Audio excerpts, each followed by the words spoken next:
I drove here in a gadget. We probably, perhaps all, I don't know, came in a gadget. Maybe it had two wheels, two-wheel gadget. But nevertheless, I came here really in an idea that the car that I drove in, essentially it's an idea cast in metal, plastic, and other hydrocarbons. It's an idea cast in a certain form. Of course, it's many ideas cast, many ideas that have been created, created in the imagination. And if I have a quick phrase to say, I sometimes say, perhaps for shock effect, but it's true, to say that the foundation of science is imagination. There is nothing that has been created out of science which has not been born out of someone's imagination, or many people's cooperative imaginations. And that goes also for the theories and ideas of science that we are given very strongly nowadays as truths, that somehow the world did begin in a Big Bang, that there are little blobs called atoms, that we are animals evolved from ape-like ancestors, that all life began in a primeval soup of chemicals that by chance formed essential strands of replicable protein that led to life, whatever that is. And those ideas, which I think probably, if I capture those, they're sort of 4 or 5 so major themes in our culture that we live in. We sort of breathe them, we hear them, we may disagree with them, we may agree with them, but they're just around. And they're around without much realization that they are imaginations. And the nature of science is such that those imaginations, called theories, must, if science is going to be healthy, if science is what it really is, they must fall and be replaced by new imaginations. Because that's one of the processes in science which makes science, unique. It has this particular quality, that one imagination is created and it rises and it falls away and is replaced by another. Now that's not often seen or understood or considered. The history of science is not very well, only recently really, the history of science has become a subject. But this sense that what comes can fall, and people are quite shocked if I say, often I'm quite shocked, particularly if they have a science background, I say, well, look, these little blobs, and I expect you've come through an education which told you that the world was made up, the chairs you're sitting on are all made of little blobs of matter called atoms, and of course, you know, I mean, and if I were to say, well, those little blobs are an idea, you might even feel a little bit uncomfortable. And you might turn around and say, well, you know, on the basis of this, how on earth did the atom bomb blow up then if they're just little, you know, if they're not little blobs? But the pursuit of the investigation of anything has to be guided by a guiding idea. And that's been a guiding idea for some time. Now, every scientific investigation carries with it some kind of inner picture, and every picture that arises in science carries with it a particular background philosophy. And so now I'd just like to leap back, past Galileo actually, and let's go back to the pictures and philosophies that were carried by the Greeks, say. And this is going to be like a quick, very quick, and forgive me if anybody's studied Greek and medieval philosophy and so on, and modern philosophy even, then this is going to be painful. But do object if you feel that I'm really off key. But essentially, the Ptolemaic picture of the universe that arose, and it wasn't the only one in Greek time, but it's the one that arose to dominance, was the one in which the Earth was the centre of the universe and the sun and the planets went round the Earth.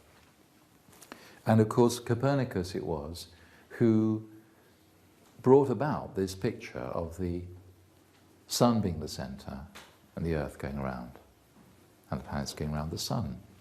Now, very interestingly, when Copernicus wrote his book called, it's all in Latin of course, De Revolutionibus, something else. Thank you, Orbis. Thank you, marvellous. Keep on track and just stop me if you think I'm going overboard, won't you? But he dedicated this book to the Pope. Now, they didn't have spin doctors in those days, but it's something you could say he was very clever.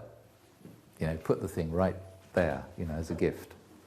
It might be good. But no, he wasn't cunning. There wasn't a cunning in it, because what he was saying was, if you just pretend that the sun is the centre and you have the planets going round, and if you do the mathematical calculations pretending this, it works out quite well.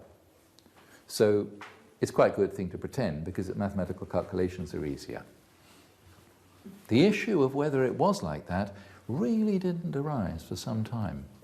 It was actually only towards his deathbed that there was a real sense that there was something brewing here on the horizon, because, and of course it culminated with Galileo saying it was like that. And Galileo raised a telescope, which of course by then was invented, and said, look, you can see the moons of Jupiter. That you can see one moving past Jupiter's face, obscuring it. You can see it there. It's clearly a moon, like the Earth has a moon. This is impossible. This is just unacceptable. And the theological response to have a look was, I don't need to look. I don't need to look. I know it's not possible. So I don't need to look. Not necessary, because it's impossible. And what one has there is the movement from a whole imprisonment, if you like, revelation on the one hand of Aristotle, Ptolemy and others, on the other hand an imprisonment of ideas within the tradition and authority of the church and of ancient philosophy, and Aristotle particularly. So that if you wanted to know whether and how an arrow went through the air, you would consult Aristotle, rather than go and get a bow and arrow and measure anything. That would be your impulse. So it became a scholarly question of investigating the world. And there was a breach with this, which came very, very suddenly through a man called Francis Bacon, but then others rapidly. And in the background of Rudolf Steiner's ideas about the development of consciousness, this is a key period of the 1400s where the sense world had was of enormous interest, an increasing interest. And other worlds which were accessed through the consciousness which we know perhaps more as visionary, dreams, was fading away. And so when this consciousness developed, it's perhaps encapsulated in the philosophy of Locke. Usually philosophers capture the mood of the times. And Locke established a philosophy which said not only were the senses the place from which knowledge could come, but also that there were primary senses, and those were ones you could measure: height, depth, weight, time. You could measure those. They were the primary senses. And the other senses, like form, colour, taste, beauty, other aspects of the world that we experience, they were secondary senses. And the primary senses, being measurable, they allowed, really, certain ideas to be challenged or confirmed. So, for instance, the idea in chemistry that when things burnt, phlogiston was released. A phlogiston was, or was it? It was some kind of invisible, etheric sort of liquid, kind of mystical fluid that, whatever, to do with fire. It was released. Now, when the measurement came along, when Lavoisier and others, and this is a longer story and there are famous names around here, but found the substance got heavier, you could measure it getting heavier, clearly for the one who looked at the sense world with the primary senses by measurement, the thing got heavier, so something was added. And there was a great wrestling between the phlogiston theory, which said something was given off when things caught fire, and the other was that something was pulled down. And for a while, of course, because when things catch fire, they do get lighter because the ash goes off, the smoke, and so it does get lighter. Not until somebody collected the smoke, as it were, or did experiments with substances which didn't have that kind of effect. They could contain the whole situation and show that it got heavier. And then phlogiston came up with a new idea. Phlogiston is lighter than air, which means everything is buoyed up with phlogiston. And as soon as it burns, the phlogiston goes and, like a helium balloon that's lost its helium, as it were, gets heavier. So this idea, could be, ideas were sort of battled over, famous battles of ideas. And that's a great one in chemistry, phlogiston. And the discovery of oxygen, which led to the discovery of oxygen. Because once you think there's something there that's made it get heavier, then you're looking for it. And then you're on a journey to find what was then oxygen, which had been called dephlogistonated air. So you can see how complex the whole thing had become. Now we can, as it were, laugh like that, and it's laughter's appropriate in a way. If you're distant from it, you can always laugh at something. If you're in the middle of it, it's not like that. Sorry, it's not a criticism, it's just an observation that it is different. Now, if we just look a little bit more and try and get in touch with what that might be, if you consider that the human being stands in the presence and in the creation of God, and that the earth is the center of the universe, and that the meaning and purpose of human existence in relationship to God is on the earth. The earth is quite clearly the center, and everything quite clearly rotates around it. There's no question about it. Spiritually, the Ptolemaic picture is spot on. Physically, it's not. So it depends really what you're interested in. And so the interest of the consciousness of mankind as it evolved became more and more interested in the sense world, the material world, what could be seen with the senses, and less with the spiritual significance of our place in the universe. That gives us a sense of how it's not so. It's harder. It makes it harder easier to see how difficult it was for that shift to take place, which for us, in our modern consciousness, no question, the sun is the centre and the earth goes round. But I just place this to you. How comfortable is it to feel that? We're sitting here, and we're travelling. Now, I don't know which way it is, so I'm going to have to, just make up my mind on this. We're travelling that way at 300 miles an hour. At the same time, as we're travelling that way, 300 miles an hour, we're also going that way at several thousand miles an hour around the sun. That security of consciousness, of being on the earth, is actually jeopardized by ideas like that. And the church, theologically, pastoral care, was very aware that these ideas were dangerous, if you like. They were dangerous ideas. And we can get a little bit in touch with that, I think, with our modern day conflict now with Darwinism. If we have an idea that evolution arose by conflict, and there were actually just animals, and the survival of the fittest, well, it provides complete justification for everything that happened in the war. Nazi Germany provided justification for wars altogether. It's a way to find out whether one race is superior to another is to have a war, because normal, it's just evolution. And against that is battling the question of civilization. But we're animals, so do we have a civilization? So the picture of what we have, so Darwin's dangerous idea. Darwin's idea is dangerous, it has repercussions. We live with the result now of Darwin's idea. Not speaking about whether it's wrong, is he or right, we're living with an idea and what the repercussions of that are. But we do live in a world where we are told that Darwin's law, this is true, or that is true, or the other is true, Big Bang is true, or atom is true.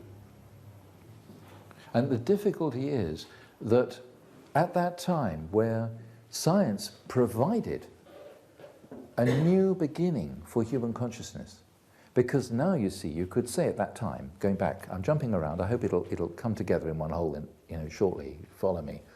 Down at that time, at the time of Locke and the early scientists, he was a philosopher, but at that time where the scientists who were working with phlogiston and the oxygen theory, all these, they had an idea and they didn't have to say, this is my idea and you will believe it, or 99% of us believe it, so you have to. Or Aristotle believed it and therefore you had to. Or the church. But oh, no. Really, it was a question of, you don't believe me? Here's the ruler. There you are. You go and do it. I've written up the experiment. You can see what I did. Repeat it, you know. But the person comes back and says, that's very interesting. You did that. And then you might come back and say, well, I got this and I did that and then this. And there's a kind of conversation around the experiments, and one person repeats somebody else's experiment. They're all independently working. And throughout Europe, this was going on, much of it in Latin.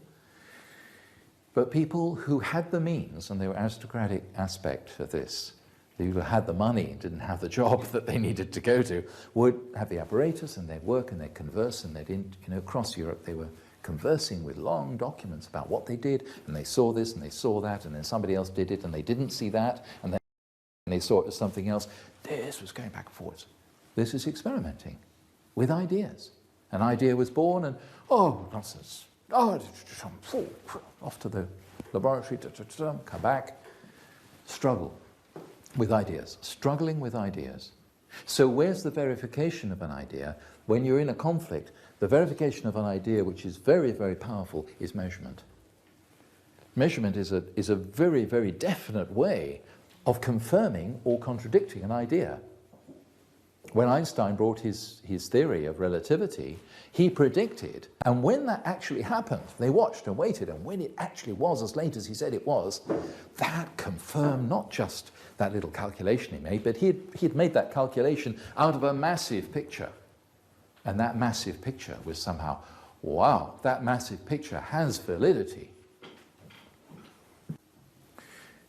But the whole of what we conceive to be modern astronomy, Big Bang, whole ideas about the universe, they all hinge on one very, very crucial thing. They all hinge on the nature of the speed of light.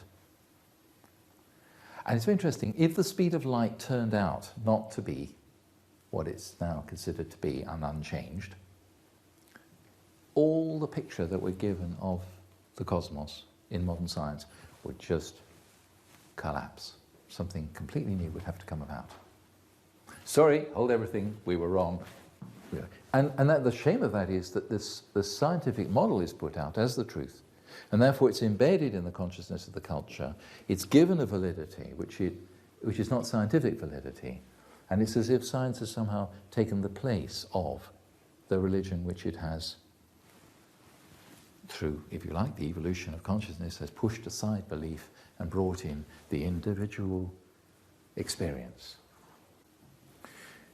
But the whole of what we conceive to be, this is a young woman who probably is in one of these Edwardian houses. She wears a little bonnet and she probably serves tea to rich ladies and gentlemen in one of these old Edwardian scenes from BBC TV series, you know, and from life as well, of course. And there she is, and she can't see her really. She's looking this way, and she's rather pretty. She's got a little jewel collar around her neck or choker or something, and you can't really see her, but she looks very pretty. And those in the kindergarten, of course, can see something very different. Don't know whether they can or not. By just giving a little clue that you can see quite another woman, not quite the one in the Hansel Gretel story. She's rather kind, really. It would be unfair to give her too much of a negative expression. But if you're puzzled, then there are two ways of looking at this picture. And you may have seen straight away and wondered where the young woman was anyway, perhaps. You see, I don't know. And then, of course, if you don't see another one, you're sitting there thinking, is there something wrong with me? There we are, quite a few other. Well, if you haven't seen the elderly lady, then she has a rather big nose, and that is her eye looking down, and that's her mouth, and she's looking down. She has a bonnet as well. She's fairly kindly, but she's looking down with her bonnet. Right. And if you have a friend who can help you through the science lessons, then that's helpful too. Okay.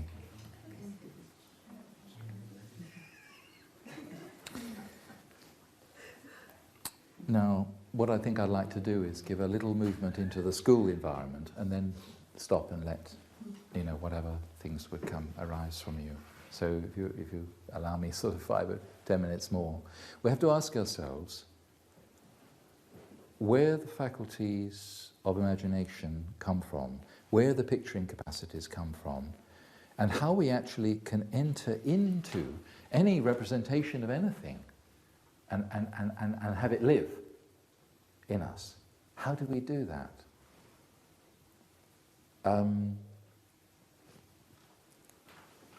To be able to live into anything, you have to let go of the scrutiny that you normally give to it. Mimics and mimes are very good at this. They will be able to enter so deeply in somebody else's intonation of voice. Upper school teachers can have a lot of this. They can find they're mimicked, their gestures. Somebody will ask you, somebody will mimic me, and often it's excellent. It's just amazing. A real mimic can do that. Have to enter into that to be able to mimic. And children are just complete mimics. They're just, are easily able to move into someone else. So the capacity that young children have to live into their environment and to take up deeply within themselves what they have. It's like a deep treasure store of things that they take. And the faculty they have to create them is enormous. Play is a miracle with young children. The parents and teachers and others, that what play is when it's really free play. It's really astounding what just unfolds from the children as they really just play. And the qualities there, another one is the care for what they see around them. And of course the kindergarten teacher's task is to provide that sense of order and care and the quality of materials to live in that and so order it, the children absorb that sense of order. It echoes and meets their own needs like a nourishment for them. The rituals, a story which goes every day the same for perhaps a week. The caring, the ring time, the way in which things are laid out, the routines. We do it like this. If a kindergarten teacher is ill, another kindergarten teacher or another colleague comes into the kindergarten, actually, if they just start the thing going, all the children will be getting and doing everything that they'll be doing, and it can all, actually you can watch it sort of happen around you. I've had that experience once. What is that? Patient repetition, inspiration, ideas, feeling into the environment, really observant. Young children are so observant. They'll look and they'll see things and they'll wonder at them. The worst possible thing you can do is to say, oh, now that's a beetle, and let's see how many spots it has. 1, 2, 3, oh, counting practice, that's good. Oh, they're just looking at it. That's all they're doing. And all you need to do is to go, more or less, be there, just be there. Witness them. You're just a witness. You're the presence, you're a witness. That's all they need, because they're just living in this brave new world, it's just amazing. So for a time, that's what they need. But if you look at some of the elements of that actually are the core elements of science. To be able to look, to really deeply look, to take in a completely unbiased way, to really look at the evidence, the phenomena, to really take that in, and deeply enter it. You find that the leading biographies of scientists have those qualities. They talk about just being so saturated with what they're looking at, and they live with it, and they sleep with it, and their minds are sort of in a ferment with it, and then pictures arise, and they just. And at the same time, though, they have the discipline to do the same thing over and over, the same experiment over and over and over and over. Patience too. And then the care the care, the precision of the instruments, the precision of the test tubes, the precision of what they're doing, the precision. That precision is there already in the kindergarten. The children just love that. That's how, it is. That sense of care and not just dexterity physically, but the inner sense of care. And in the hurly-burly of young people, and as more and more as they're invaded with images and with various gestures and various experiences in the modern life, that gets eroded. And part of the kindergarten task is to create a space, and our own parental intention is to create a space in which that experience is protected, where children can be children, but even more than that, where there is that protection for those particular faculties, and they can be nourished. So sometimes people say, well, when does science start in the kindergarten? And then I just think to myself, right, hold on a minute. Sorry, the question I missed. When does science start in a Steiner school? Forgive me, I think I said something else tonight. When does science start in a Steiner school? And I want to say in the kindergarten, but I have to pause, because if I say it to the wrong, where the person is, if I don't quite know where they are, they could easily come away with pictures of children running around the kindergarten with clipboards, ticking off the plants that they've spotted today, or the nature table where they come back and they label all the, and it's just not what I mean. And there's nothing wrong with that, but you have to look at what age that's needed and what it stimulates. So then, okay, if I have enough time, and not even as much time as I've taken now this evening, to capture something of the nature of science and the nature of the qualities which will become science. Because it's rather a fascinating thing, about the age of 15, you suddenly have ecology programs, BTEC in, agricultural management and stuff, whatever it might be. You suddenly have programs, ecology and conservation and the tapestry of life and the web of life and the wonder of how everything is connected with everything else. And isn't it amazing? And teenagers aren't usually terribly amazed by much anyway. So that's a hard job you've got yourself. But it's even harder if for years, right from when they first saw that ladybird, and that's an insect, and it has 6 legs, but the spider, it has, if they've gone sort of, and they've been knocking the blocks in with the triangles and the squares and the round things, and they've had everything's categorized already, they're in that frame of everything has to have its categorized place, then there's a kind of, everything is broken up. There's nothing's connected with anything else. If there's no rhythm to the day, if there's no, if everything is just broken apart, then everything's broken apart. So, and then you say, well, there's the mammals, and you've got the reptiles, and then you've got the and then you've got the geography, and you've got the rocks, and the names of all the rocks, and all the bits and pieces, and then you've got all the bits and pieces. You're teaching them through, now beyond kindergarten, you're teaching the world, and you're telling them there's atoms, everything's made of atoms. So the first lesson in rocks is to do with how they've all got little molecules and atoms, and the first lesson is chemistry, is how they've got atoms, and everything's a little bit. You've been teaching this for years. Years and years and years they've been hearing that the world's made up of little bits. And suddenly, you suddenly tell them that everything is actually incredibly connected. But down this end, if you'd left it, they know everything's connected. They just know it. Young children just, in a kindergarten thinking, now that everything is woven into everything else. It's just everything is a whole. The world is a whole. I mean, the young baby in the cot is sort of doing this, and then it's feeling that, and it sort of feels different.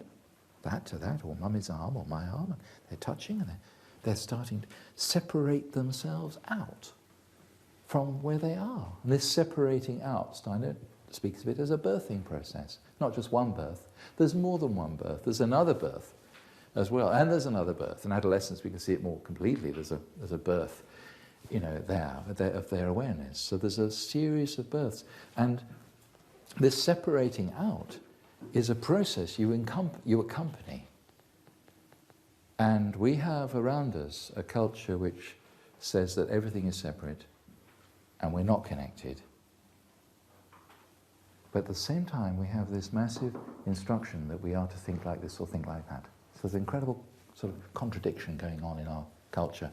And children can experience that in a school, under a curriculum, which does not start from the fact that everything is connected, and gradually, through the years, accompany them in the natural and perfectly proper process of knowing that things are separate and that ultimately I am.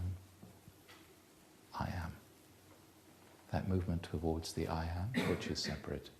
And then we as adults, of course, have to go on the further journey of discovering in the separateness of the I am not separate. Mm-hmm. Falling in love can overwhelm us. It could be such a powerful realization. How we handle the consequences of that are in the world where things are broken up and separate and different, and that's something else. But that we experience. And that consciousness that we have, Steiner refers to as as the consciousness of individuality, but we come at a time now where we are aware of being aware. An astonishing consciousness. Not being only at this time, but it's like it's everywhere at this time. So science stands as a very signal moment of freedom. It's connected with this impulse, because to be separate is to be free. But to be separate has, and freedom has, responsibilities.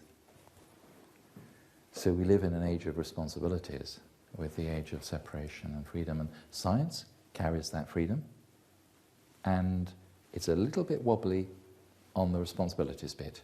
It tends to give those over to the ethical committee. So I'll investigate the genes and stuff, and I'll do the in vitro transplants, and I'll get on investigating the embryonic whatever, or the atoms. I'll smash them and smash them and smash them and smash them, but I'll just keep smashing them because that's science. If I happen to discover that it could be a bomb, then over to the committee. You decide what to do with that. There's a kind of whole question of, is science, often science is neutral. People say science is neutral, doesn't have any particular moral question. And I refute that. I think the activity of science is essentially has a moral dimension. And to avoid that, or pretend that it doesn't exist, leads us into problems that we don't necessarily, we may just have to face. We are facing. Maybe we have to find our way with that.